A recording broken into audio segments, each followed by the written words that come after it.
you do realize that there's a couple of tracks that, like almost like this large set of horse prints that seem to be going in the general direction of where these bandits would be located. And you think this might be what they're talking about because they're going off the actual path that leads to Stonefield, which, is quite normal for people that don't want to be found. Mm-hmm. Okay. And you start following that.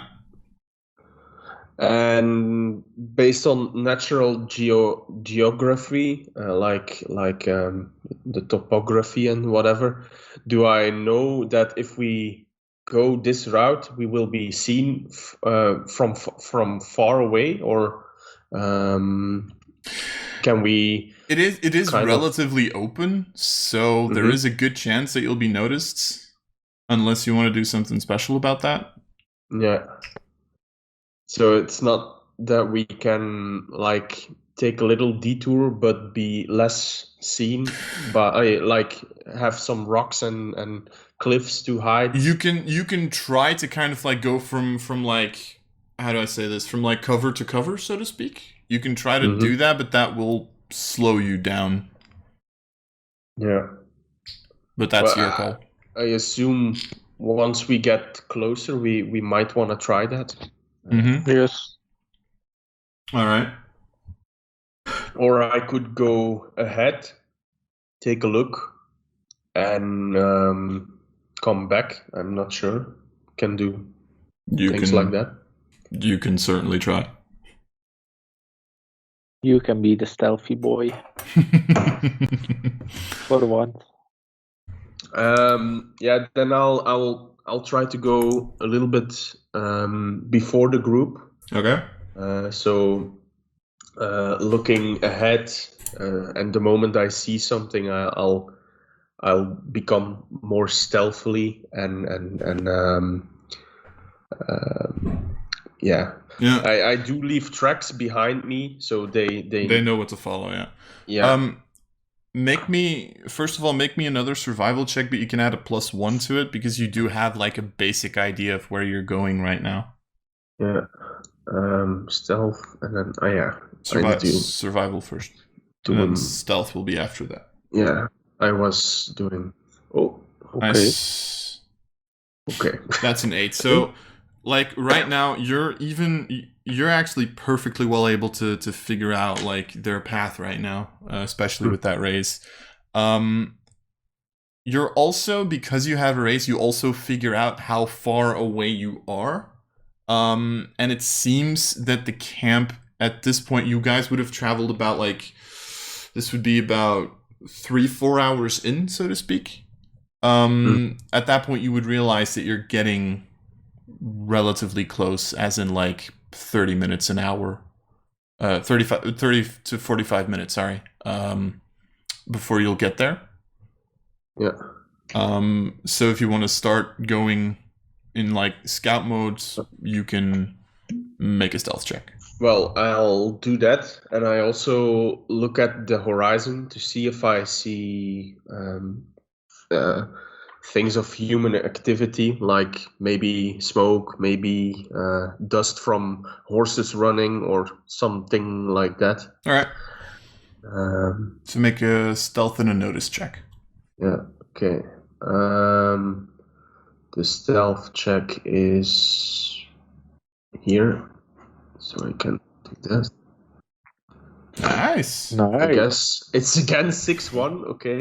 Nice. So that's not a raise, unfortunately. Nope. But it's still pretty good. I again rolled a 1. And then notice, right? Yep. Whoa. Oh, shit. Whoa. Oh! Whoa. Oh, God, dude. And again, 6-1 to end with. Oh, God. Okay, sure. Let's go with that. I think I see every rock. You see into the future. You see their dead bodies. On You become aware of the feelings of the grass beneath your feet. you look, and with your Native American mind, you all of a sudden see 5 people sitting behind these weird screens, apparently deciding your actions. I'm looking through the eyes of the eagle that just flew by to inspect everything from a bird's eye view. No. Anyway, now the serious answer. So you start very easily figuring out how to hide yourself behind, pieces of rock, every now and again, like a cactus that's over there. Yeah. Every now, also 10 minutes after you've left the cactus, you all of a sudden hear a ah from back in the previous group. And then it doesn't take you very long, but at a certain point in time, you see a couple of campfires that are lit up, and immediately you kind of duck down, take a closer look, and you notice that there's a relatively large amount of tents that's been set up, where there's a couple of people walking between. Some of them are inside of their tents. You're pretty sure that this is the camp that they were talking about, because a bunch of them don't really have the nicest clothing on. Most of their clothing is torn or has bullet holes in it. But pretty much every single one of them is armed. I take the time to count the tents and maybe how many people I see. In terms of people, you would see about 18 people. About 18 people. Yep. And for the tents, actually, why don't I just show you? Ooh. 18 people, nice. If I so, can... Lars, will you be playing Annie? Probably, yeah. I think Annie's sheet is entirely in Savage World, in the Fantasy Grounds, so that should be fine. Here you go. I see a big question. Okay. Ooh. So I spent a decent amount of time making this map, so don't complain. That's a big. So cool. Yeah, I'm trying to fit it to my screen, but it's not. Oh, okay, now it works. Oh, look! The tents form a little bow tie. The white arrow from who is that? Because it really distracts me. I have no idea. 80 feet? Someone's measuring the size of the camp, I think. Just don't know who. So, it's mine. Yamato thinks it's about 80 feet wide. Yeah. I accidentally closed it. Okay, you closed the map, or? Yes, because I am stupid like that. There you go. Is there a place where I can sneak to the crates and see what's in there? If they're explosives or something? I mean, at this point, it's getting a little later, so you could probably use the shadows to try to get there, but you'll have to make another stealth check. Yeah. Okay. And this one will be against their perception. Also, I'm just gonna do it because this. my character is gone. With a 19 notice, you can pretty much see everybody. I should probably. Oh, I think I'm using a belly on that. So probably not a bad idea. Oh, come on. Yeah, I'll just go. Another. But you're stopping with that, or do you want to try? That's just a success, right? Well, it's against me, so in this case. Yeah, they probably had a drink already. They clearly did, because I rolled a 1. Yeah, see. But you Yamato knows Westerlings. No, I can't, because I just checked if it's a critical failure, and it was. And damn, you can't even get his Benny out. Nope. Okay, nice. I need to use the map again. So you kind of go over to the chests. I'm assuming here at the bottom, because you're coming from the south. Okay. And you kind of like quietly open one of them. The first chest that you open seems to contain like, basic food supplies. I'm talking like, bread. Second one, for example, would have water. And then there would also be like 2 of them that would have guns in them. Guns and ammunition. Okay. You're pretty sure that this is just like the stuff that they have with them. Some of it might be stolen, some of it might be not, but it's what they're working with to survive out here. Okay. Wait, I'm not sure. You can't see where I'm clicking. Gunman 5. Mm-hmm. Is he looking towards the fire? At this point, yes. And I think nobody is really paying attention to my side, I guess. Unless Gunman 17, he's looking at me, I guess, a little bit. And 7 too. 7 and 17. I need to find a way to quickly click on people. They're on the left fire, I think.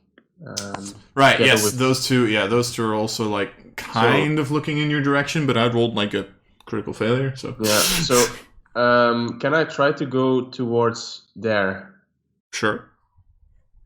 Do I hear snoring or whatever? It wouldn't really be snoring, but it would be a very light, like a very... No, actually not a light breath, like a heavy breathing, as if he's not asleep, but he's not entirely awake yet at this point. Or not entirely awake at this point. It's probably another stealth check, but I want to try to get into the tent. Sure, make another stealth check.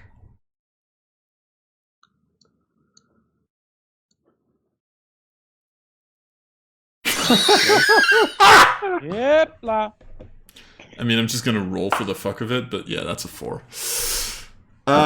You are very easy. Like you do have to like come in like almost through the back, but it's like very easy to just like go through like a small hole that's there, and you're currently standing behind this person who's like eyes like closed, kind of like.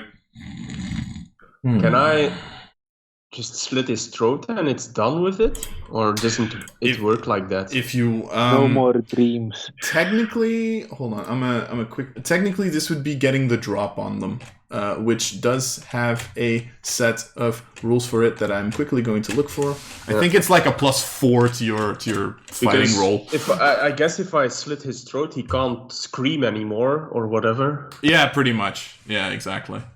So I am quickly going to check if I can find this. There you go. If I am not mistaken, getting the drop on someone... Yeah, is able to catch a foe off guard, gets the drop on him. The drop adds +4 to a character's attack and damage rolls against that target for 1 action. And if he is shaken or worse from an attacker with a drop, he must make a vigor roll at a -2 if the attack was to the head or be knocked unconscious. Or dead at this point, because honestly, if he takes a wound. So if you want to make a fighting roll, you get a +4 to it. If I want to do it non-lethal, it's does that have a penalty? No, and you can pretty much, for me, you can choose whether or not you want to do it lethal or non-lethal. I'm gonna try to do it non-lethal. Okay, sure. No. You're gonna slit his throat, non-lethal. No, Yes. I'm just gonna slightly slitting it and then like patching it No. again. I guess I do it differently then, like knocking him unconscious, hitting him on the head very hard with a tomahawk. Just take out his vocal cords. Yeah, just snip out the vocal cords. He passes out from blood trauma, then you stitch it up again. Yeah. All right, go for it.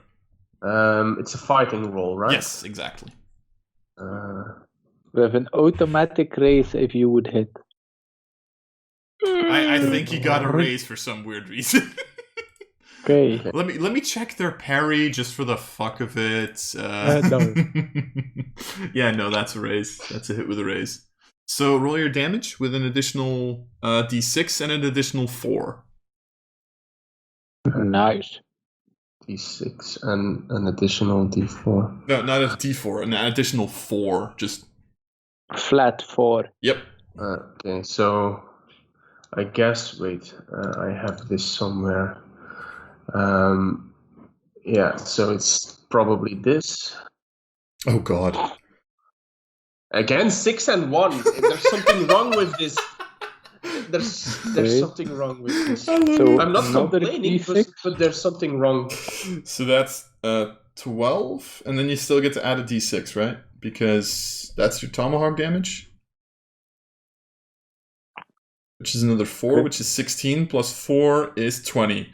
Yeah, this dude is unconscious. It's just Okay. like, boom! I start stripping him down. Okay, sure. Okay. That's not weird. No, he has a pistol to his side. He has about like 20, about 10 rounds for it, sorry. Has like, about $15 on him. I don't care about the dollars. I just dress like him. Okay. Okay, sure. And I kind of tie him and make sure that he can't speak and whatever. Okay, sure. And then I guess he has a cowboy hat or something. Yeah, sure. As like a hat that's like, it was like over his face so that he couldn't, like, to block out the remaining sunlight. And what now? Sneak like a rabbit, hit like a bear. Yeah. Like every girl in history. So yeah, he steps out in the shadow of the tent with like his head down, so they can't really see him. And he starts walking towards there, not trying to take notice. Raise suspicion. Yeah. Okay. And he stops there, listens if there's any reaction from someone. Or if there's a reaction here. I'm gonna say, because it's dark, make a persuasion check, but you get a plus. I would say a +1 to this again, because you're dressed like the guy and you're kind of in dark. Actually, it would be a +2 at this point.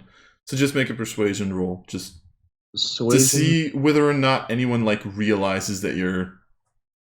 Yes, it's fine. And then plus whatever. Okay. +2, so it's an 8, so you actually even get a raise. So, yeah, nobody, like, maybe one of them, like, looks in your general direction, nods, and just, like, goes back to watching the fire. Okay. Mikamata is single-handedly destroying my encounter. Yeah. Yes. I entered Sure? the tent. Okay. And yeah, what do I see? Is he awake? Before I entered the tent, I listen. Do I still hear the breathing, or do I still? Just gonna make a quick Do I roll see for light this. in the tent? This one seems to be like awake, like not, actively thinking that someone's about to murder him, but he is awake. Like you notice that he's like, you get the feeling like you have like a little bit of a look, and you actually notice that he's like reading something at this point, but he is awake. But I still can get the drop on him. You can try. Classical mistake, not thinking someone is going to kill him. Yes. You're reading Pride and Prejudice, and someone just tries to kill you. Yeah. Why the heck, YOLO? I'll try to get the drop on him. Okay, make another stealth check, because this one is awake. Oh yeah, it's first step. You only read once. Yoro. That's a 4. Benny. It's against his notice. If I use a Benny and it's worse, it's You still get the result, right? highest. You still get the highest value. Oh, okay. Unless it's Unless you have unless a it's a sneak critical eyes. fail. If you roll critical fail, then it's a critical fail. Whatever. But if it fails, I'll just straight up go in the tent and try to end it as quickly as Yes. possible. Okay. Okay. With also trying to knock him out, but yeah, like that. You know what? I'm gonna increase the tension here a little bit. It's +2, right? So it's 6, right? No, this would be +1. It wasn't +2. No, this was +1. Okay, yeah. Just for just for the Giving him lol. any. Just you know, because I kind of want to make this a little bit tense. Yeah, but it's Snake tense. eyes, snake eyes, snake eyes. First one was a 2, second one was a 3. So he has no idea that you're coming up to. So I get the drop on him. You do get the drop on him. So make another fighting roll +4. This is great. Mikamado seriously single-handedly getting rid of my encounter. That's funny. Benny. A raise was enough, right?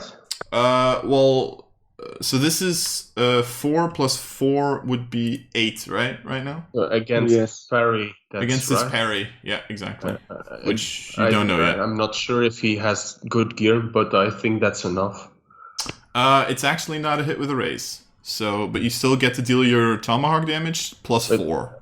So if he has a raise, then he's shaken and then he's unconscious right from the bat. So right now, because you have the drop on him, you get to hit him with your tomahawk damage, and you get to add an additional +4 on top of that.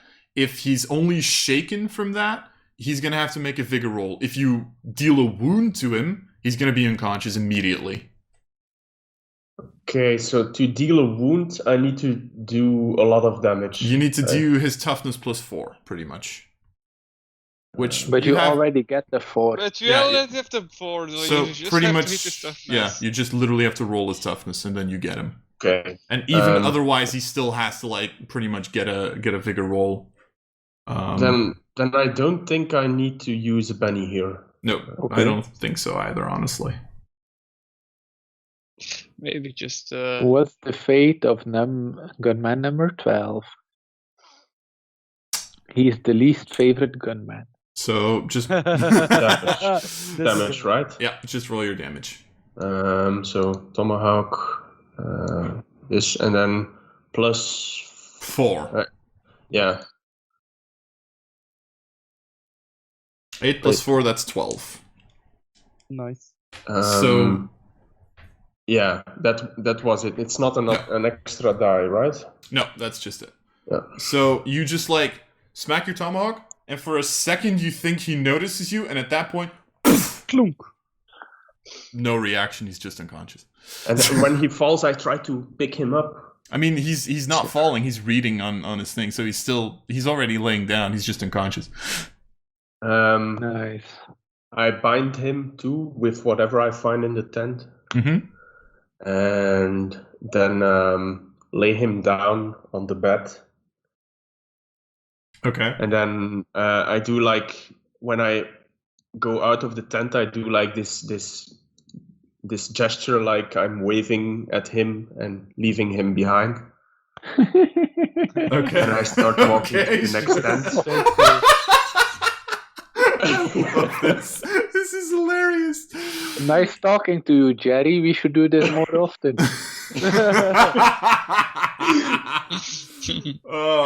Make another persuasion check. This one's gonna be +1 only because the gunman is pretty close this time. Yeah. The one behind Number 7. 7. Oh yeah, maybe he talks to me or something. Yeah, okay. I need to. Whoa. Yeah. 8. Yeah. Like he sees you walk past. He's like, it just like tips his hat. Yeah, I Hey. do the same back. like in the shadow, still trying to, yeah. Yeah, he has no idea. Okay. You just on, 2 walk down. past him. It's just like, huh? Sorry, the guys. I promise I leave something for you guys to. Oh no, you can go. No, you go. No, please clear everything out. It's hilarious. Yeah, it's hilarious if you can do this on your own. Oh god. That's like the Assassin's Creed stealth mission of the game. Yeah, I'm rooting for you. Take all 16 God. of them out. When I come by the tent, do I see light? Do I hear something? See singing? Whatever. Singing in the rain. This one seems to be also like dozing off. Hey. Right, then I sneak into the tent. So probably again a stealth check. Yep, stealth check. +2 again, because, yeah. Wow, he's sleeping. That's good enough. Huh. Actually rolled a 5 this time. So what happens this time can I do is... a persuasion check to... So, right as you go into the tent, he like... and he just like starts moving up his hat to kind of look what's going on. I'm thinking I'm gonna deal both of you a card, and highest one goes first. Let me put it like that. Damn it, I forgot something. But okay, too late. What did you forget? If the other one had a bottle of beer in his tent, I would have had a bottle of beer in my hands now. Like, yeah, and then probably for if he wakes up, give him the beer so he's distracted by the beer. Okay. And then knock him out. But that's yeah. So first card's for you.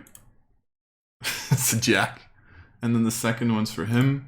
That's a 2. Nice. You're first. Okay. So you kind of see him like starting to. What's going on? What do you want to do?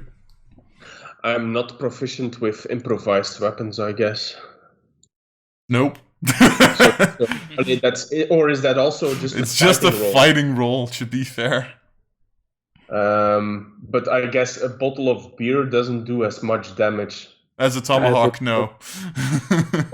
I'm using the blunt part of the tomahawk, but yeah. Here's a bottle of beer. No,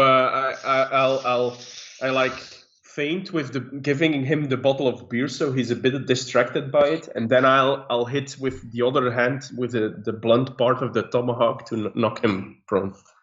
Once or twice? I guess I just do my fighting roll, so it's 1 hit. But if it needs 2 hits to get him unconscious, actually make a persuasion check, because you're trying to like hand him off the beer to kind of. I'm gonna say that's like kind of a test against him, sort of, where he's like, ooh, 3. Okay, he's gonna roll. This would be spirit.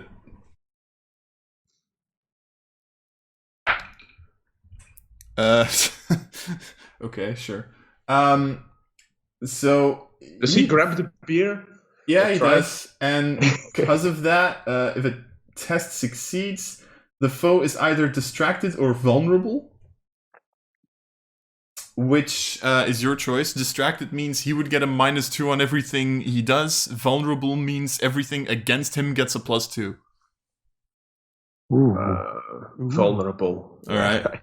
Or no, distracted is actually more logical. He's distracted. He's literally distracted by the beer. I mean, he's vulnerable because he's looking at the beer rather than looking at you. That's also a way that you can... Actually, it's the same, I guess.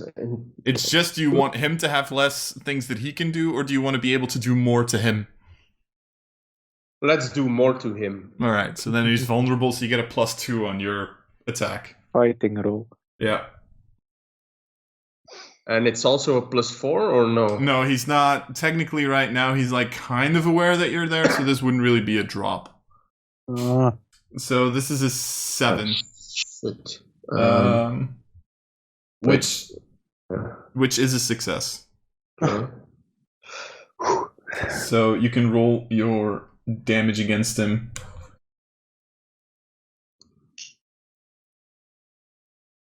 Is this also with a +2? No. I'm actually quickly gonna check. No, it wouldn't get a +2 this time. Okay, so that's yeah. It's a 7.